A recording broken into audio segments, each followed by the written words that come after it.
morning, good afternoon, good evening, good luck sleeping. You're watching PNT.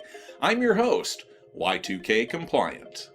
Up front this week, according to sources online, a scientist from the University of Buffalo has seriously cooled the possibility of the fabled Yeti or abominable snowman existing. Charlotte Lindquist, who researches bear evolution at the University of Buffalo, has analyzed DNA samples of alleged Yeti remains gathered from across the Himalayan mountains, and for some believers, the results are unbearable. After subjecting 9 separate samples of Yeti bones, fur, and teeth for DNA analysis, Lindquist discovered that all the snowman parts in fact belonged to brown and black bears native to the area. While reports of the mysterious creatures have existed since at least the late 18th century, most of the Western world was introduced to the so-called snow monster by the photographs that explorer Eric Shipton snapped of gigantic footprints in his 1951 attempt to climb Mount Everest. The photos clearly show an enormous footprint at least 18 inches long of what appears to be a bipedal creature. While these were not the first photographs taken of alleged Yeti footprints, with that honor going to the 1937 Smythe expedition, they have remained some of the clearest photographic evidence yet captured of the Himalayan wild man. Despite the results of the DNA analysis, cryptozoologists remain firm in their belief in the cryptid, stating that they have always postulated that the Yeti could well be an offshoot of a prehistoric bear. While the abominable has long been the subject of legend and rumor, it would seem now that Rudolph, Hermie, and Yukon Cornelius were running in fear from a large bear rather than from the bumble. Wildlife officials have repeatedly declined comment on rumors of possible criminal charges filed against Mr. Cornelius and Hermie for illegal entrapment and forced dental procedures on a wild animal. From DNA detection to eyelid aerobics, our next story takes us to Chengdu, China, where one local street barber's customers hope that they don't get an eyeful. According to an article by Reuters, Chinese street barber Zhang Zhao has developed quite a following for the unusual service he offers, shaving the inside of your eyelids. Zhang, who has been offering the unusual shave since 1980, charges customers the equivalent of $12 each to shave the inside of their eyelids. According to ophthalmologists, the so-called blade wash technique appears to unblock the sebaceous glands responsible for moisturizing the eye. Proponents of the technique claim that their eyes feel refreshed and comfortable after shaving. Not all of the population are so keen on letting a man scrape the inside of their eyelids with a straight razor, however, and PNT must agree that for our part, we'll stick to Visine and let our long, luscious lashes flutter freely. For our final story in our weekly roundup of the weird, PNT is pleased to bring you a remarkable UFO encounter that occurred just last week in New Hampshire.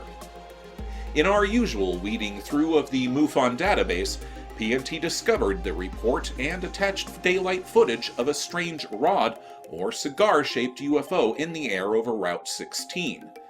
Glancing at the footage, our first impulse was to dismiss the UFO as a simple video edit, but negative imaging seems to show a solid object. But with little else to go off of, we dismissed the footage, for the time being, relegating it to a possible investigation pile. That is, until we found a second report detailing the same object.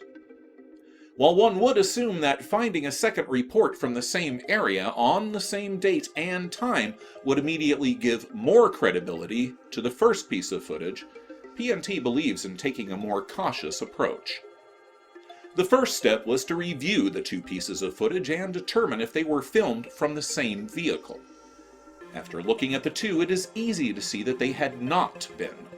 A simple examination of the surrounding vehicles, the light source, and shadows in the films told us that the witnesses were facing in 2 completely different directions, respectively north and south, a fact also borne out by comparing their written statements.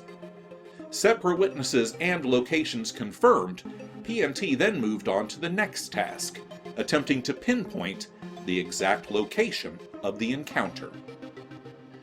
By comparing the details of the statements and then matching the locations seen in the footage to Google Earth maps and street views, PNT was able to determine precisely where each witness's vehicle was during the course of the event. This was no mean feat, we don't mind telling you. With this information in hand, we were able to determine the initial and final positions of the UFO, enabling us to determine the object's flight path. Let's take a look at the two reports submitted to MUFON.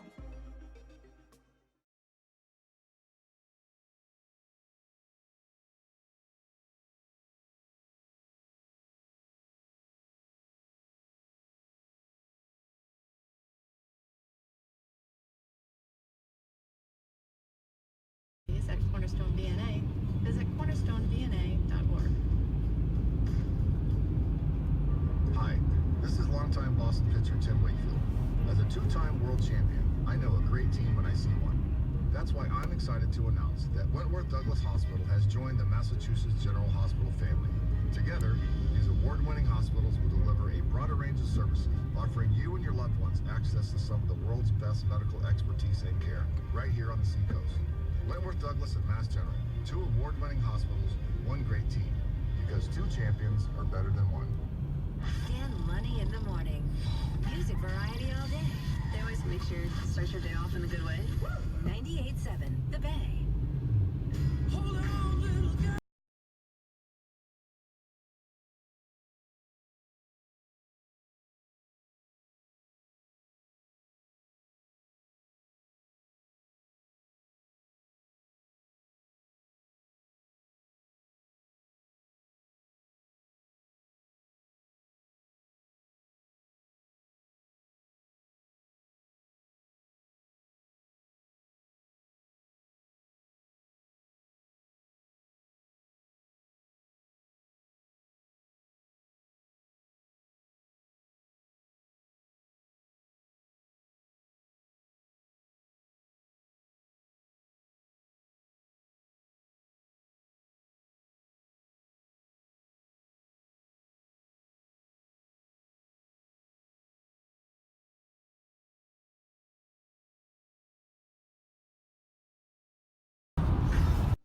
So what was it that these two witnesses separately filmed, slowly flying through the sky over Route 16 last Tuesday?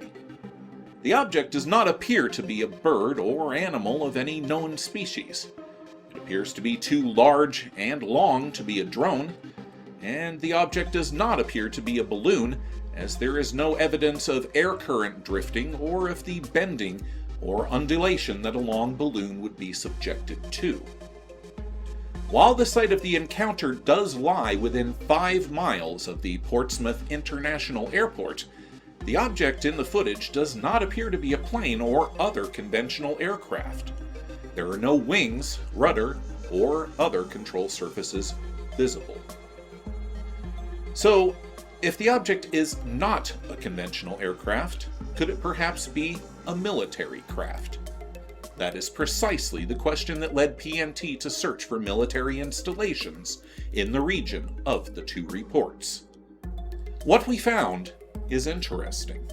As can be seen here, the area just east of the sightings is a hotbed of military activity.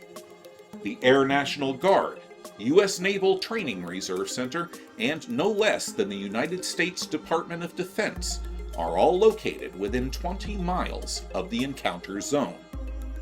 With decades of old rumors of Naval and Department of Defense involvement in the UFO phenomenon and the alleged Majestic 12 organization, PNT finds it extremely likely that the object captured on tape by the witnesses over Dover was a military craft of some kind.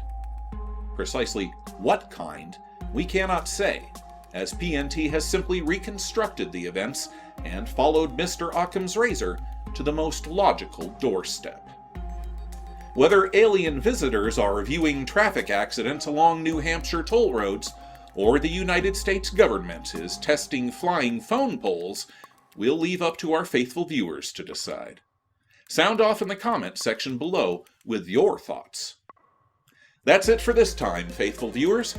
Be sure to tune in Wednesdays for PNT's Paranormal News Minute, and stay tuned to the channel for our ongoing investigations into hidden UFO history, strange mysteries, and of course our monthly review of the most recent UFO reports taken from around the world. PNT welcomes our newest viewers. Thanks for subscribing and making PNT part of your day. Be sure to click like, share, and hit the bell icon to ensure you'll be notified when PNT presents you with another portion of the paranormal. If you like what we do, please consider supporting us on Patreon. Links are found in the description below.